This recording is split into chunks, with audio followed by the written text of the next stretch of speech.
Travis Walton went to work on a Tuesday. He spent the day cutting timber in the forest of Arizona with 6 friends.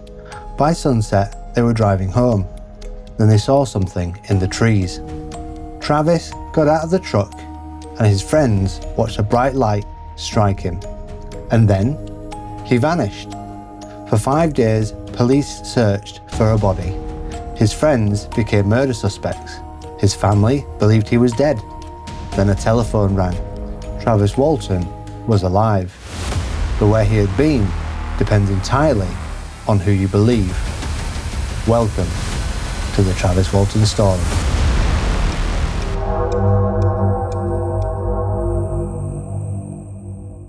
Long before the interviews, before the books, before people began arguing over what really happened, Travis Walton was just a young man working in the forest of Arizona. He was 22 years old, living near the small town of Snowflake.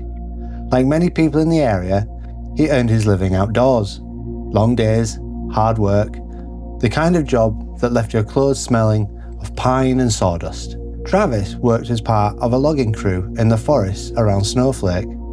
The men spent most of their days together, cutting timber, clearing sections of forest, driving from one job site to the next. After enough time working alongside the same people, you start to get to know them. You learn who talks the most, who works the hardest, and who always has a story to tell on the drive home. By November of 1975, this wasn't just a group of co-workers, they were a team. And November the 5th began like countless other workdays just before it. The crew headed into the forest, put in a full day's work, and as the sun began to drop toward the horizon, they packed up and started the journey home. Now, nothing seemed unusual and nothing seemed out of place.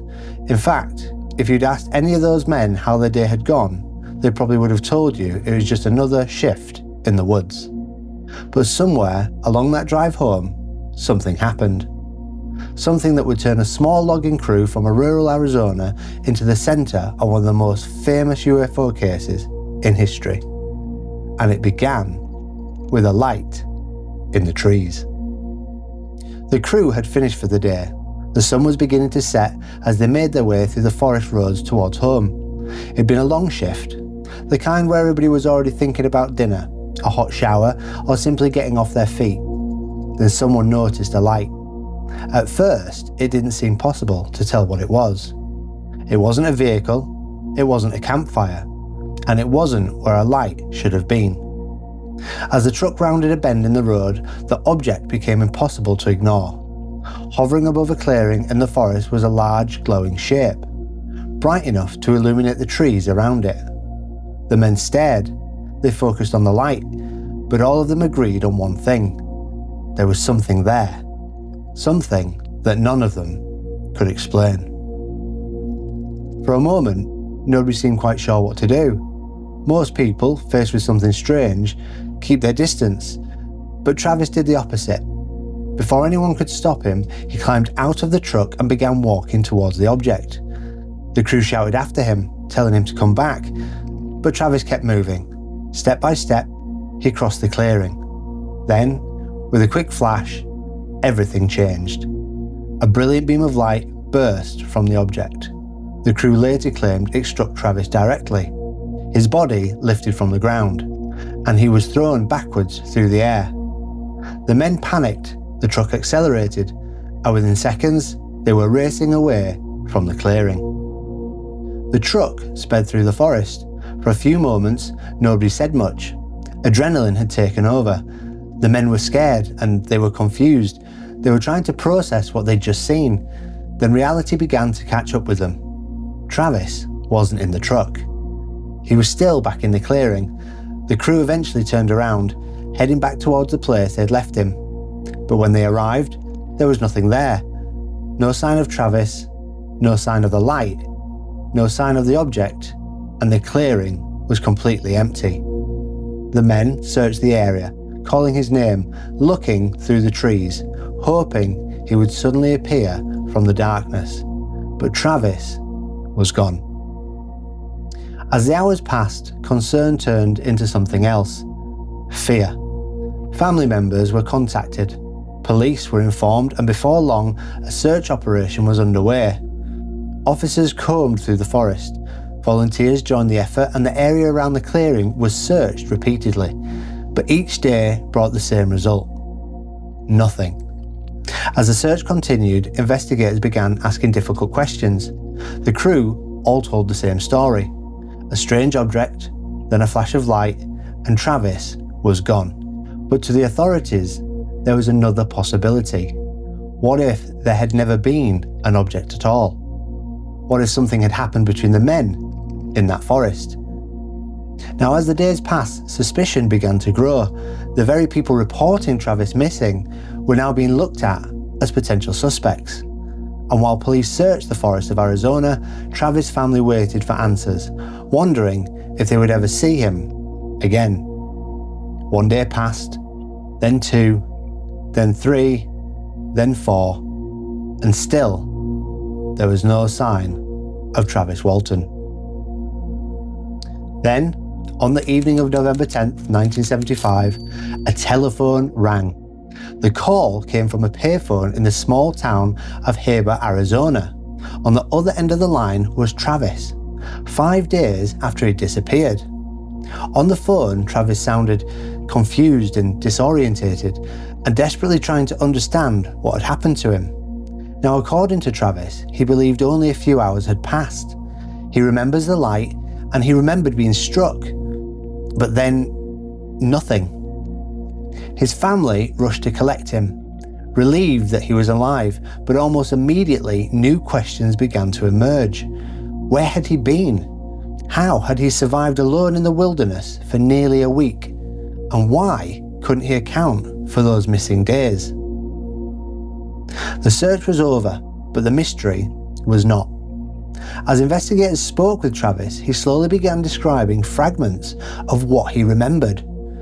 Strange memories, brief moments, images that felt more like pieces of a dream than a complete story. According to Travis, the next thing he remembered was opening his eyes. He was no longer in the forest and no longer lying beneath the object. Instead, he found himself in a small room, and for a few moments he struggled to understand where he was. As his vision cleared, he noticed figures standing around him, small and pale, with large heads and oversized eyes.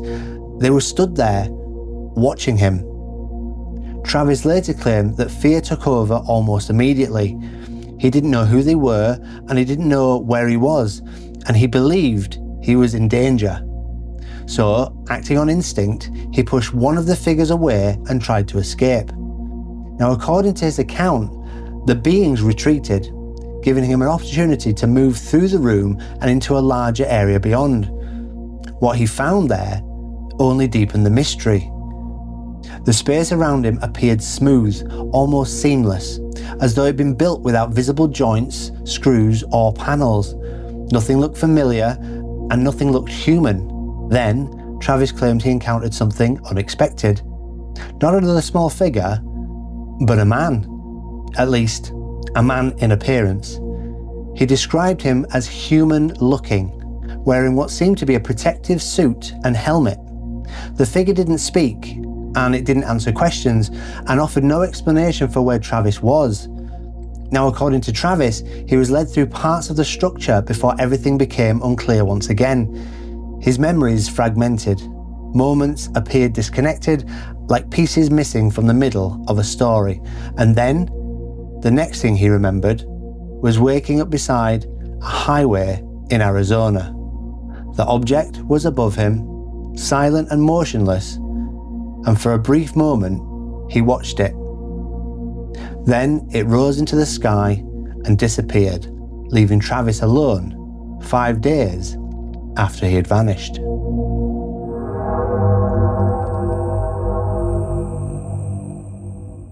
Travis's return should have brought an end to the story. Instead, it only created more questions. News of the case spread quickly. Before long, reporters were arriving in Arizona. Investigators wanted answers, and the public wanted answers too. And everyone seemed to be asking the same question: what had really happened in those missing 5 days? The members of the logging crew continued to stand by their account. They insisted that they had seen an object in the forest, that they'd watched a beam of light strike Travis, and then when they returned to the clearing, he was gone. To supporters of the story, that consistency mattered.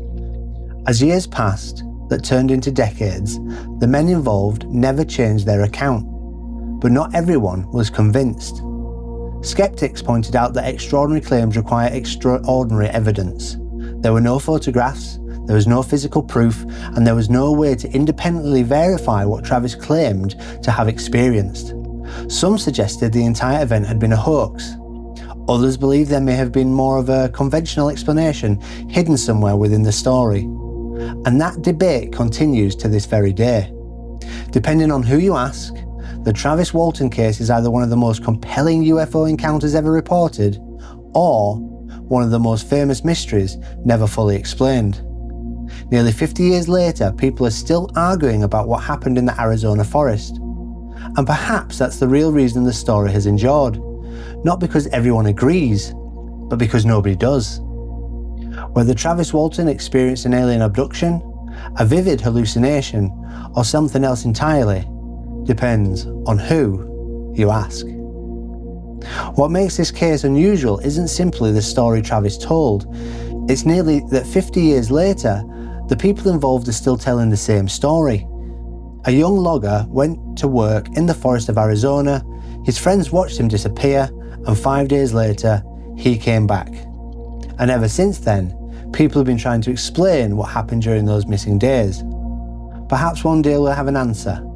Perhaps we won't. But until then, the Travis Walton story remains one of the most enduring mysteries in UFO history.